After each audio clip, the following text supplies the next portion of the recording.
باب نمبر 76، باب ما جاء في زمزم. جو زمزم کے متعلق آیا ہے۔ حدیث نمبر 1636۔ وقال عبدان أخبرنا عبد الله أخبرنا يونس عن الزهري قال أنس بن مالك كان أبو ذر رضي الله عنه يحدث أن رسول الله صلى الله عليه وسلم قال: فرج سقفي وأنا بمكة، فنزل جبريل عليه السلام ففرج صدري ثم غسله بماء زمزم، ثم جاء بطست من ذهب ممتلئ حكمة وإيمانا فأفرغها في صدري ثم أطبقه، ثم أخذ بيدي فعرج إلى السماء الدنيا. قال جبريل لخازن السماء الدنيا: افتح. قال: من هذا؟ قال: جبريل. انس بن مالک رضی اللہ عنہ سے روایت ہے کہ ابو ذر رضی اللہ عنہ بیان کرتے تھے کہ رسول اللہ صلی اللہ علیہ وسلم نے فرمایا: میرے گھر کی چھت کھولی گئی، اس وقت میں مکہ میں تھا اور جبریل علیہ السلام اترے، انہوں نے میرا سینہ کھولا، پھر اسے زمزم کے پانی کے ساتھ دھویا، پھر وہ سونے کا ایک تھال لے کر آئے جو حکمت اور ایمان سے بھرا ہوا تھا، اور اسے میرے سینے میں انڈیل دیا، پھر اسے بند کر دیا، پھر میرا ہاتھ پکڑ کر آسمان دنیا کی طرف چڑھے۔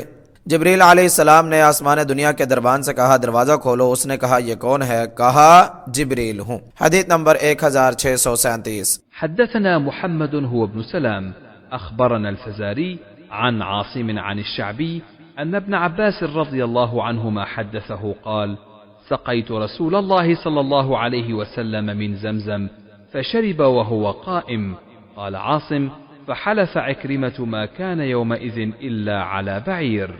عاصم سے روایت ہے، انہوں نے شعبی سے بیان کیا کہ انہیں عبداللہ بن عباس رضی اللہ عنہما نے بیان کیا، انہوں نے کہا: میں نے رسول اللہ صلی اللہ علیہ وسلم کو زمزم سے پلایا تو آپ نے کھڑے ہو کر پیا۔ عاصم نے کہا تو عکرمہ نے قسم کھائی کہ آپ اس دن اونٹ ہی پر سوار تھے۔ فوائد نمبر 1، حافظ نے کہا معلوم ہوتا ہے کہ امام بخاری رحمہ اللہ کو ان کی شرط کے مطابق زمزم کی فضیلت کی کوئی صریح حدیث نہیں ملی، اس لیے انہوں نے اسی حدیث پر اکتفا کیا ہے جس میں معراج کے موقع پر آپ کے سینے کو زمزم سے دھونے کا ذکر ہے، اور یہ زمزم کی معمولی فضیلت نہیں ہے۔ دوسری کتب حدیث میں زمزم کے فضائل میں سے صحیح مسلم حدیث نمبر 2473 میں ابو ذر رضی اللہ عنہ کی حدیث کے الفاظ ہیں: انہا طعام طعم، یہ کھانے کا کھانا ہے۔ قیالسی حدیث نمبر 459 نے مسلم والی اسی سند کے ساتھ یہ الفاظ زیادہ بیان کیے ہیں: وشفاء سقم، اور بیماری کی شفا ہے۔ اور مصدرک حاکم جلد نمبر 1 صفحہ نمبر 642 حدیث نمبر 1739 میں عبداللہ بن عباس رضی اللہ عنہما سے مرفوع حدیث ہے: ماء زمزم لما شرب لہ، زمزم کا پانی ہر اس کام کے لیے ہے جس کے خاطر اسے پیا جائے۔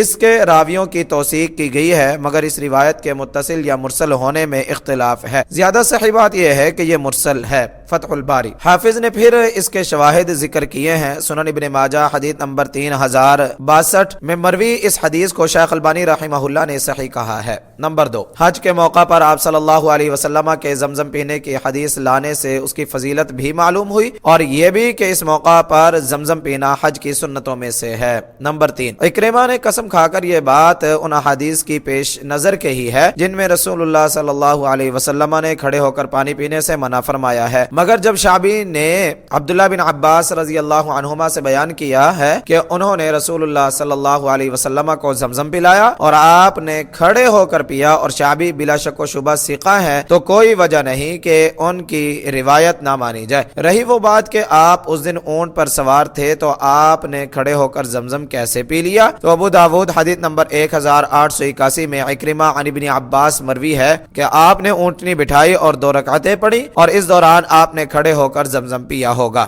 اس کے علاوہ صحیح بخاری حدیث نمبر 5615 میں علی رضی اللہ عنہ سے ثابت ہے کہ انہوں نے کھڑے ہو کر پانی پیا اور کہا: میں نے نبی کریم صلی اللہ علیہ وسلم کو کھڑے ہو کر پانی پیتے ہوئے دیکھا ہے۔ اس لیے کھڑے ہو کر پانی پینے کی احادیث سے سمجھا جائے گا کہ یہ بیان جواز کے لیے تھا۔